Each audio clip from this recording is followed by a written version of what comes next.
Welcome, guys.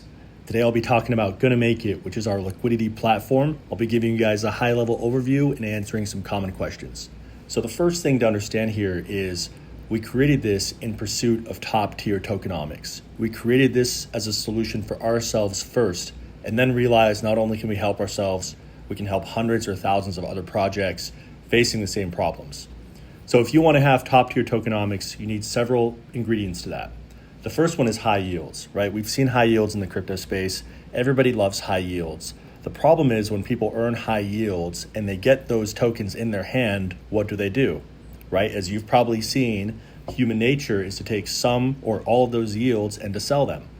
So that's the problem with giving high yields. It causes the price to go down. And once that starts happening, people start leaving and the protocol isn't getting attention. And then the next new shiny toy comes out in the crypto space and people move on, right? So thus, it's very important to build your tokenomics designed for the price to go up. And that's what we've done. I'll show you that in just a second. But keep in mind that there's a number of billion-dollar protocols and high market cap protocols that don't have this design. In fact, a lot of them are really missing these good tokenomic designs. But we can actually partner with them and help them with that, as a so-called tokenomics fixer for them. So we've solved these problems by giving a high yield, right, while having a long lockup and giving the user flexibility. So this is the trilemma in tokenomics. Until now, protocols could only typically have two of these. They could have high yields, right, and long lockups, right, but then they miss the flexibility, right, or they have high yields and no lockup, but then what happens is it destroys the token price. As an example here, it's Bear Chain. I actually have a lot of love for this project.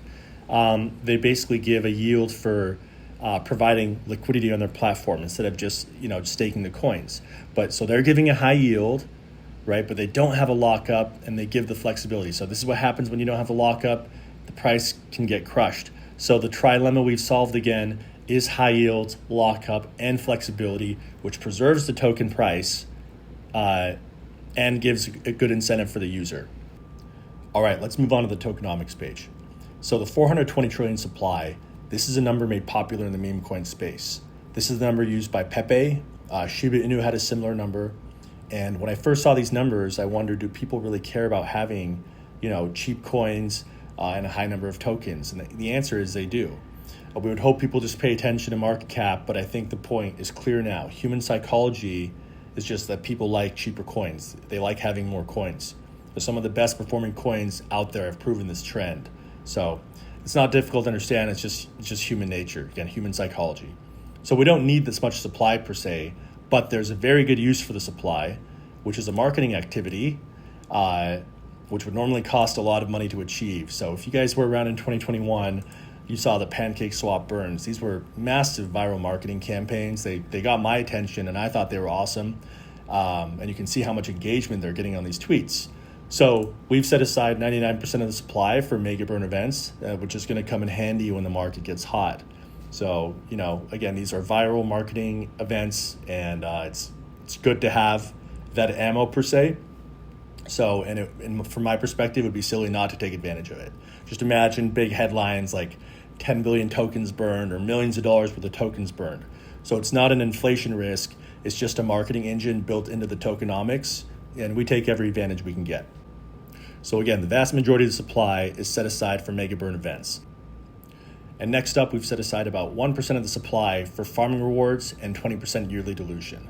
Now, we don't even need this much for farming rewards, but I like to have enough set aside. Again, we are giving 100% up to 300% APR, so that eventually needs to get paid out. It's not nearly that many coins, but I just want to have enough set aside for it.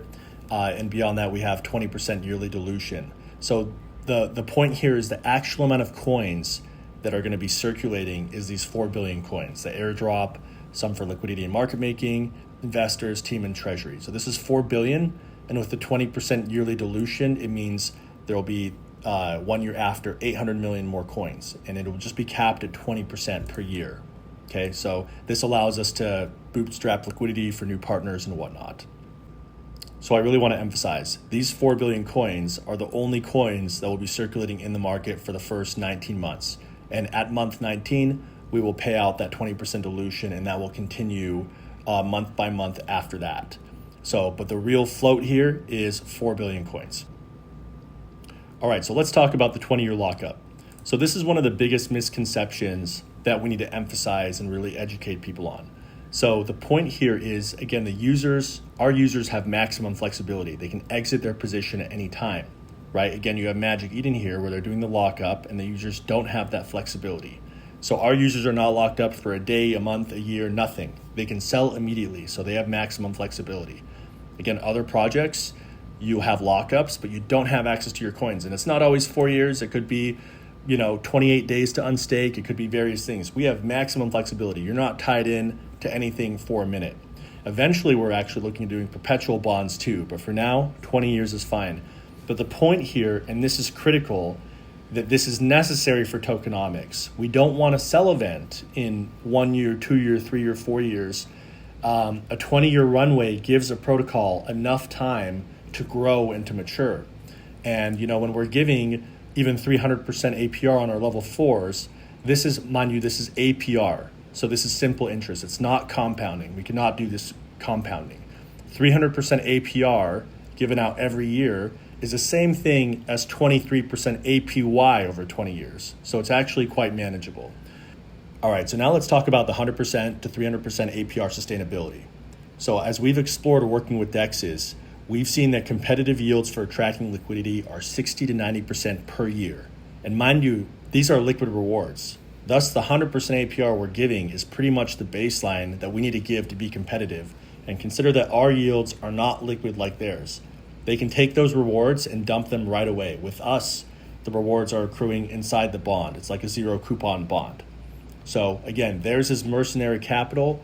Ours is liquidity locked for 20 years. So we have to give really 100% baseline to be competitive, right?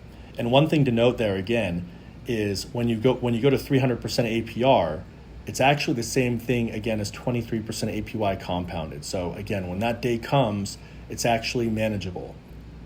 So it has the marketing power of high yields while also being sustainable for us.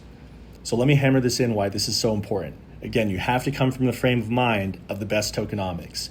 If you give a high yield, that's competitive, 60 to 90%, but you don't have a lockup, again, this is what happens. And again, a lot of love for Barachain, a great protocol. I love their proof of liquidity, but when those yields are not locked up, people are just going to take them and dump them. So if you want to have a chart that goes up and to the right, you need to have high yields along with a lockup preventing the sell. And as far as I know, I'm the first one to bring this to market. High yields plus long lockups plus flexibility. Again, this is what Magic Eden is missing. This is what other protocols are missing. They only have 2 of the 3, right? They have high yields, but they either don't have a lockup and this happens, or they have a lockup and the user doesn't have the flexibility. So again, we're the only ones that has all 3. All right, so let's talk about revenue streams for our marketplace. We have basically 2 major revenue streams. One is 0.9% fees on marketplace trades, and the second one is our upgrade fees.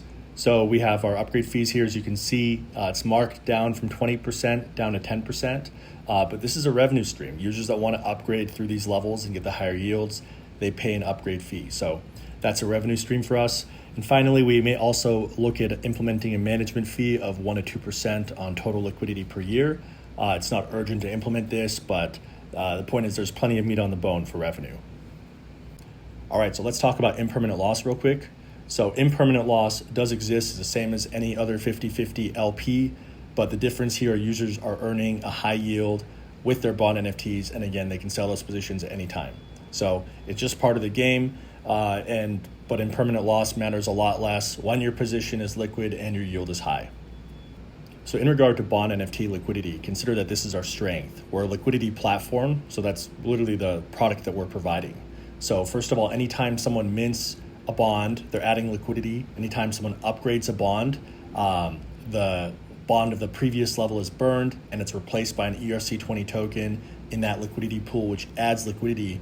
We're also in process of adding a fractionalization system where someone can take a bond and fractionalize it into an ERC20 token and immediately have the ability to sell it into a liquidity pool. And we also added a stats page just recently here, show you here. And this shows you our TVL increasing over time and our lock liquidity. Both these charts are going to continue up and to the right because this is liquidity locked for 20 years. So liquidity is literally our strength. And that leads me to partners and traction. And the long and short of it is we've gotten extremely good response for our product. We currently have more than 5 active partnerships in the works. Some of those major ones include Kima Finance, ApeChain with Camelot Dex, Hello Dex. They're the ones who did the Killer Whale show, which if you didn't see that, I was on that show. I got the 5 swims.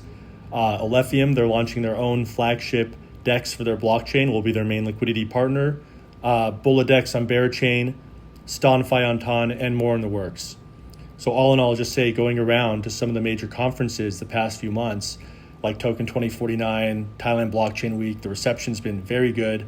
Usually within the first minute of me explaining it, the projects immediately understand it and get it and are interested in partnering. So the hit rate is very high. That's product market fit. So we built something that solves a real pain point, and it's affecting hundreds, if not thousands, of projects currently out there in the crypto space. So as far as complexity and my focus, so LP bonds are my main focus. We started with a traditional NFT marketplace, and we pivoted into early 2025 as, in my opinion, this is a far more powerful product and can help a lot more projects out there. I would say it's in the range of 10 to 100 times more powerful, and again, solving a real pain point again for hundreds of projects today. In closing, I want to say I built this for myself first. I wanted the best tokenomics for GMI. I wanted to design tokenomics that are actually going to perform well for people over time. And I spent years thinking about this, building it and engineering it. And as I went down that path, I realized, again, I'm not the only project with this problem. There's a lot of other protocols that have the same problem. So now we not only help ourselves, but we can help them too. And that's really where we're coming from. It's a place of helping other people. We're their tokenomics fixer. I put here on my X profile, liquidity dealer and tokenomics fixer. Thought it was kind of funny. But what we're really creating here is liquidity infrastructure. That's the key word. So this way we can have any partner plug in with us, and by doing so, help them reduce their sell pressure, take those tokens off the market, and create long-term liquidity for them. And we give their holders a great farming opportunity where they can earn 100 or 300% APR. And every one of those projects, they have to pair with a GMI token.